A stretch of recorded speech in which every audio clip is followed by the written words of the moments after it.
Have you ever imagined that? You walk into a room full of people laughing, talking, sharing stories, and you feel nothing. No desire to join them, no fear of missing out, no anxiety about being excluded, just pure indifference. Society calls this antisocial. Arthur Schopenhauer called it enlightened.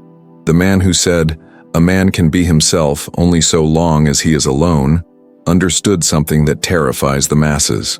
Friendship, as most people practice it, isn't connection. It's psychological enslavement disguised as companionship. And the man who discovers this truth becomes the most dangerous person in any room. Not because he hates people, but because he doesn't need them. And that independence, that complete self-sufficiency, it reveals a power that makes everyone else uncomfortable. Because when you stop needing friends to validate your existence, when you stop seeking approval from your social circle, when you become genuinely complete in your solitude, you gain access to something most people never experience: true freedom. But here's what they don't want you to know. The very people who call you lonely, antisocial, or broken for not having friends are the same people who are psychologically dependent on constant social validation to feel worthy. They're projecting their weakness onto your strength, their need onto your autonomy. And the moment you understand this dynamic, everything changes. You realize that not having friends isn't a flaw to fix. It's a superpower to embrace. Schopenhauer spent his life studying human nature with the precision of a surgeon and the honesty of a philosopher who refused to tell comfortable lies. What he discovered about friendship will destroy everything you think you know about human connection. The masses cling to friendship like drowning men cling to driftwood, but the wise man has learned to swim in the ocean of existence without needing anyone to keep him afloat. Stay with me, because what you're about to learn won't just change how you see friendship, it will revolutionize how you see yourself. And once you understand these 6 brutal truths about why not having friends is your ultimate power move, you'll never look at social relationships the same way again. You'll see the psychological games, the hidden dependencies, the subtle manipulations that most people call friendship, and you'll realize that the man who needs no one has everything. Most people form friendships the way addicts seek their next fix, desperately, unconsciously driven by a need they don't understand and can't control. Schopenhauer observed this pattern with clinical precision. We forfeit 3/4 of ourselves in order to be like other people. Think about that. 3/4 of yourself sacrificed on the altar of social acceptance. Your authentic thoughts filtered through what friends want to hear. Your genuine interest modified to match group preferences. Your natural personality adjusted to fit social expectations. This isn't friendship. It's identity dissolution. Watch what happens in any social group. People automatically adjust their opinions to avoid conflict. They suppress controversial thoughts to maintain harmony. They pretend to enjoy activities they dislike to stay included. They become social chameleons, constantly shifting colors to blend in with whoever they're around. But the man without friends faces no such pressure. His thoughts remain his own. His interests stay authentic. His personality develops without social interference. He becomes what Schopenhauer called the man who belongs to himself. While others fragment their identity across multiple relationships, he maintains psychological integrity. This creates something remarkable. While everyone else is performing versions of themselves for different audiences, he develops a genuine, unified sense of self. His opinions aren't focus grouped through friend consensus. His values aren't negotiated through social pressure. His decisions aren't filtered through group approval. He thinks with clarity impossible when constantly managing other people's reactions. Every friendship comes with an invisible contract written in expectations, obligations, and emotional debts. Schopenhauer understood this when he wrote, "We can come to look upon the deaths of our enemies with as much regret as we feel for those of our friends, namely, when we miss their existence as witnesses to our success." But friends aren't just witnesses. They're psychological creditors constantly collecting emotional payments. Call them when they need support. Listen to their problems even when you don't care. Attend their events even when you'd rather be elsewhere.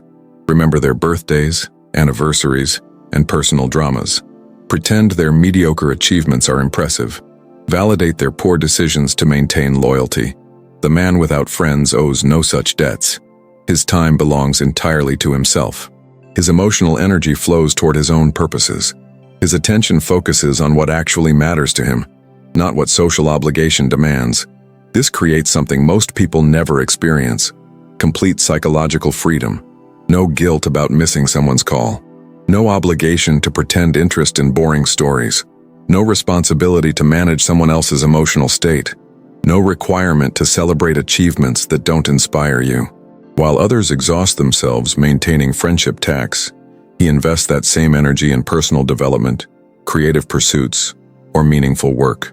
The man who has experienced this freedom understands why Schopenhauer wrote, "The wise man belongs to himself, and anyone who does belong to himself cannot really be in distress." Here's something that will disturb you. Most friendships are built on mutual weakness, not mutual strength. People bond over shared problems, common enemies, or similar insecurities. Schopenhauer called this the fellowship of sufferers. But what happens when you solve your problems, overcome your insecurities, and stop needing emotional support? Your friends become uncomfortable. They preferred you weak because your weakness made their weakness feel normal. Think about it. How many of your friendships are really just mutual complaint sessions? Shared cynicism about work, relationships, or life in general? Group therapy disguised as social connection. Emotional codependency masquerading as loyalty. The man who transcends this need for shared suffering often finds himself isolated, but not because he's antisocial, because he's evolved beyond the psychological level where most friendships operate. He doesn't need to bond over problems because he's learned to solve them. He doesn't require emotional validation because he's developed internal strength. He doesn't seek companionship in misery because he's created joy in solitude. This evolution creates what Schopenhauer recognized as the fundamental loneliness of consciousness. Not the painful loneliness of the rejected, but the inevitable solitude of those who have developed beyond the need for constant emotional reinforcement. Most people interpret this as arrogance or coldness, but it's actually the natural result of psychological maturity. When you no longer need friends to feel complete, you can relate to people from choice, not need. This transforms every interaction because you're not desperately seeking validation, approval, or emotional support. You're engaging from a position of strength, offering value rather than extracting it. Society sells friendship as connection, but Schopenhauer revealed its true nature: control. Every friend is a stakeholder in your decisions. They have opinions about your relationships, careers, lifestyle choices. They expect consultation on major changes. They feel entitled to influence your direction. And most dangerously, they limit your potential through their own limitations. The average person's friends share similar backgrounds, beliefs, and ambitions. This creates what psychologists call groupthink, but Schopenhauer understood as the herd mentality that prevents individual excellence. Your friend's approval becomes your ceiling. Their comfort zone becomes your boundary. Their vision of what's possible becomes your limit. But the man without friends answers to no such limitations. His decisions aren't filtered through friend committees. His ambitions aren't scaled down to match group comfort levels. His potential isn't capped by social circle expectations. This creates something rare in human experience: unlimited personal growth potential. While others negotiate their dreams through friend approval, he pursues visions that might seem impossible to people operating at conventional levels. While others moderate their ambitions to maintain social harmony, he explores the full range of human potential. Most people never discover what they're truly capable of because they've outsourced their decision-making to social committees that prioritize harmony over excellence. The friendless man discovers that when you stop asking permission from people who lack your vision, you gain access to possibilities that were always there but socially invisible. Schopenhauer knew this when he observed that talent hits a target no one else can hit. Genius hits a target no one else can see. But genius requires the solitude to see targets invisible to the crowd. Friendship creates one of the most subtle but devastating forms of psychological dependency: the need for social validation to feel worthy. Schopenhauer observed this when he noted that the less you associate with some people, the more your life will improve. But it goes deeper than avoiding negative influences. It's about recognizing that the need for any external validation reveals internal weakness. Think about how friendships actually function. You share good news hoping for celebration. You seek advice hoping for validation of decisions you've already made. You tell stories hoping for admiration, sympathy, or recognition. You perform your personality hoping for approval and acceptance. But what happens when you develop what Schopenhauer called self-sufficiency of spirit? You no longer need friends to celebrate your victories. because you've learned to appreciate your own accomplishments. You don't require external advice because you've developed internal wisdom. You don't crave social recognition because you've built genuine self-respect. The man who achieves this independence experiences something most people consider impossible: complete emotional autonomy. His mood doesn't depend on social feedback. His confidence doesn't require friend validation. His sense of worth comes from internal achievement rather than external recognition. This creates a kind of power that threatens everyone around him, because when someone genuinely doesn't need social approval, they become uncontrollable through social pressure. They can't be manipulated through isolation, rejection, or group disapproval. They operate from an internal authority that social influence can't touch. People instinctively recognize this power and either admire it intensely or fear it completely. But either way, they respect it because it represents something they lack but unconsciously desire. Most people can't sit alone with their thoughts for 10 minutes without reaching for their phone to text a friend. Schopenhauer spent days in solitary contemplation and called it the highest form of existence. The difference reveals everything about the relationship between friendship and personal development. Friendship is often an escape from self-knowledge. When you're constantly interacting with others, managing their emotions, responding to their needs, you never have to face the most important relationship in your life, the relationship with yourself. But solitude forces this confrontation. Without friends to distract you, entertain you, or validate you, you must develop internal resources. You learn to enjoy your own company. You discover interests that aren't socially influenced. You develop thoughts that aren't crowdsourced. You create entertainment that doesn't require an audience. This process, what Schopenhauer called the cultivation of solitude, develops psychological muscles that most people never build: self-reliance instead of social dependence, internal validation instead of external approval, creative self-expression instead of social performance. The man who masters solitude gains access to insights, creativity, and peace that social people never experience, because they never create the internal space necessary for deep thinking. While others fill every moment with social interaction, he uses silence to develop wisdom. While others seek constant stimulation from friends, he finds infinite interest in his own consciousness. While others fear being alone because they've never learned to enjoy their own company, he recognizes solitude as the natural habitat of genius, creativity, and authentic self-development. Schopenhauer understood that a man can be himself only so long as he is alone, not because other people are inherently bad, but because the presence of others inevitably creates social pressure that distorts authentic self-expression. Here's the paradox that destroys most people's understanding of human connection. The man who needs no friends often attracts the most interesting people. Why? Because independence is magnetic. People are drawn to those who don't need them, because neediness repels while self-sufficiency attracts. Schopenhauer observed this when he wrote, "We forfeit 3/4 of ourselves in order to be like other people. But when you refuse to forfeit any part of yourself, you become irresistibly authentic." Think about the most magnetic people you've known. They weren't desperately seeking friendship. They were pursuing their own interests with such intensity that others wanted to be part of their world. They didn't need social validation because they had something more valuable: internal conviction. The friendless man develops this quality naturally because he's forced to rely on his own judgment, pursue his own interests, and create his own entertainment. This creates what Schopenhauer called the aristocracy of spirit. Not aristocracy of birth or wealth, but of psychological development. Most people can sense this immediately. They recognize someone who doesn't need their approval, validation, or companionship. And paradoxically, this makes them want to provide all three. But here's what's beautiful. When you don't need friends, you can choose companions based on genuine affinity rather than social neediness. You can appreciate people for who they are rather than what they provide. You can enjoy connections without becoming dependent on them. This transforms the entire dynamic of human relationship.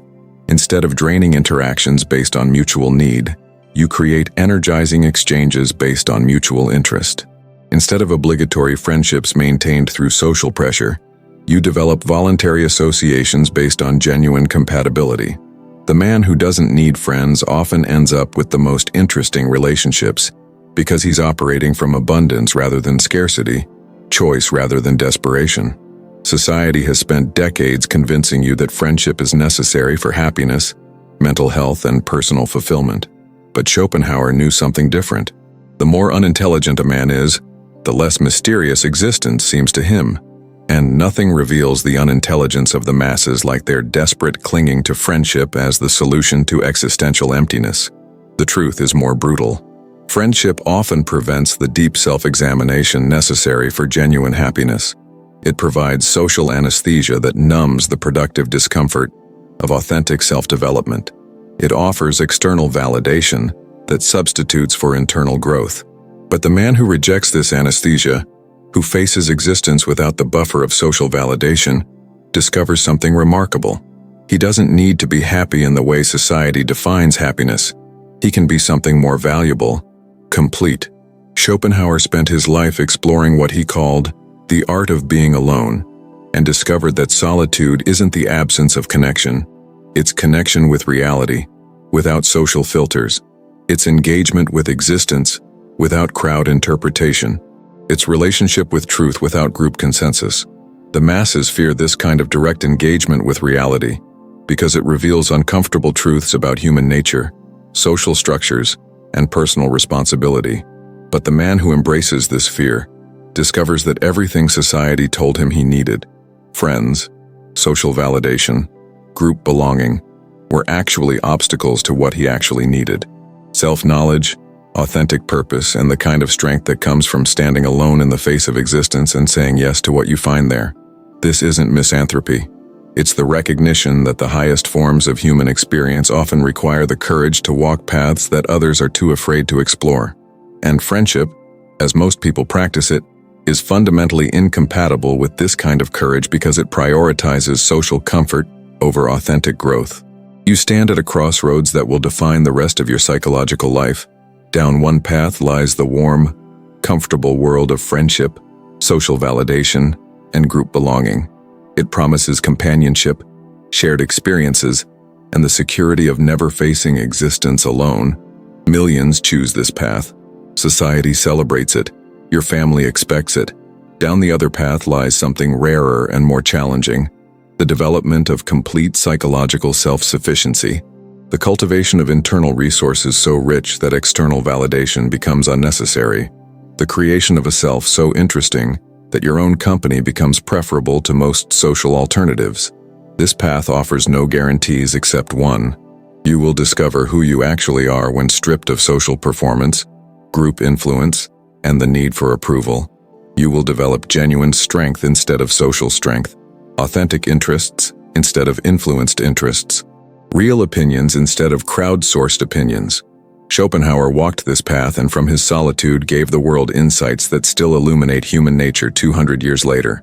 His friendship was with truth, beauty, and the deepest questions of existence. Tesla chose this path and from his isolation revolutionized how humanity understands energy and technology. His companionship was with forces that others couldn't perceive. Thoreau embraced this direction and discovered that the majority of what people call friendship is actually quiet desperation disguised as connection. His relationships were with nature, consciousness, and authentic living. These weren't antisocial people.